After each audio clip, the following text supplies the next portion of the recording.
What's up, y'all? We out here, Lake Temescal, Oakland, California. I just caught this tank of a fish. Easily 10 pounds. So I'm about to show y'all how I fillet my fish.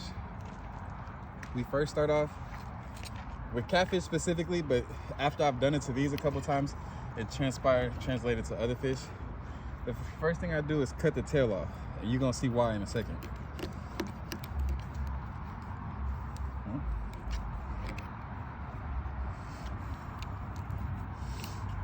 You wouldn't believe I just sharpened this knife.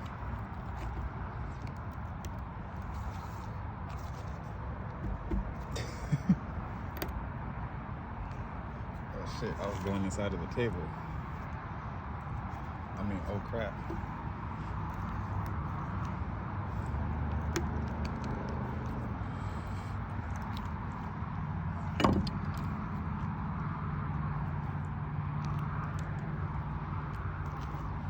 And that's the whole point of cutting the tail out.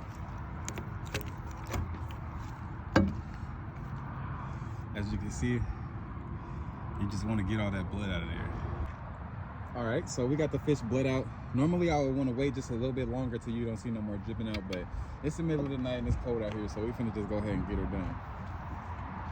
The first thing I like to do is just make a diagonal cut across the ribs.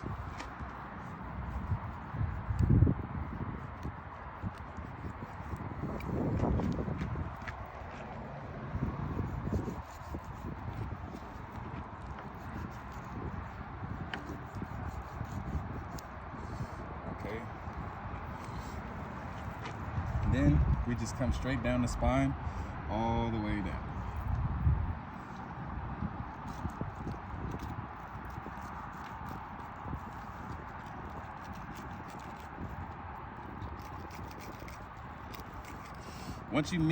Once you pass up the ribs, which is about right here, you can just stick your knife all the way through, boom, poke through the other side,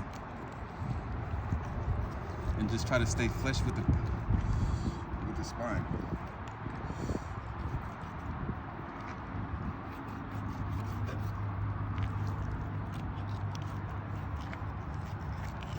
Boom. You see how clean that meat is? You can see where the blood coming through a little bit. That's crazy. If we didn't bleed the fish, as soon as you cut it, all of that would have just got all over the meat. Flipping back over.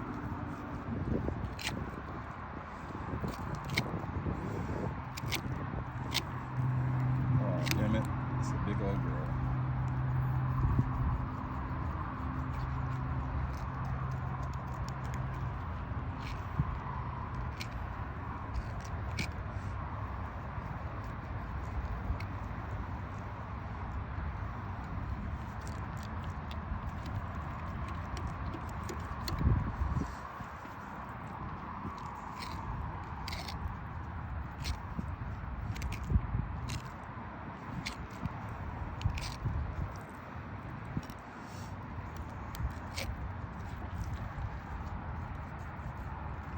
Here go the bones, the ribs right here. So you cut down to the ribs and then just try to stay on top of them.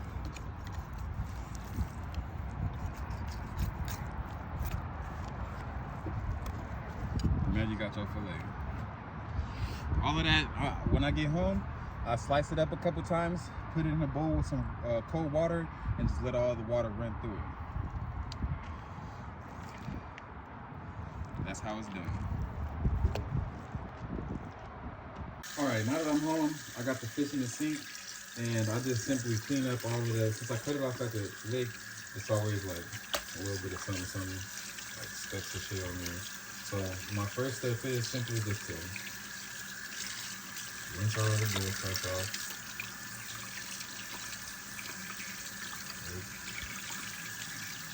Rinse everything off.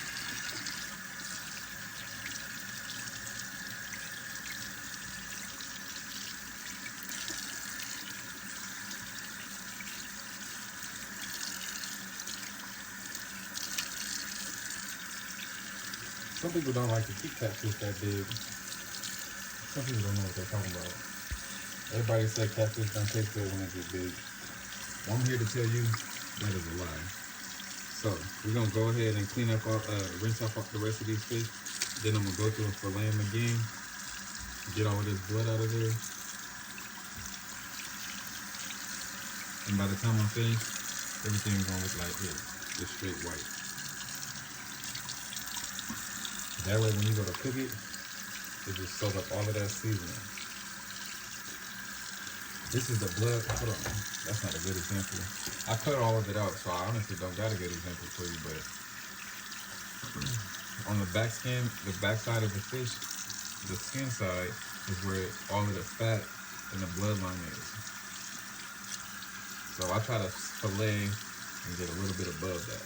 So like, you see how these edges is white? You're gonna get the whole thing like that. Then all you gotta do is season that, put it in that grease. And you come out with some good clean fillet. All right, this is my final step. A lot of people say use milk and all this other stuff. I'm just like to keep it simple. As you can see, this catfish is white as could be. You put your seasoning on there with some cornmeal, some buttermilk, whatever you want to put on there, and I guarantee you. If you follow the process I showed you earlier with bleeding the fish, your catfish will come out like this every time. It even worked with bass. I know everybody don't like to eat bass though. Let that rinse in there for a second, you know, like you do some crawfish or something. Freeze it up how you want to freeze it, season it, do whatever you're gonna do, but that's what's gonna give it.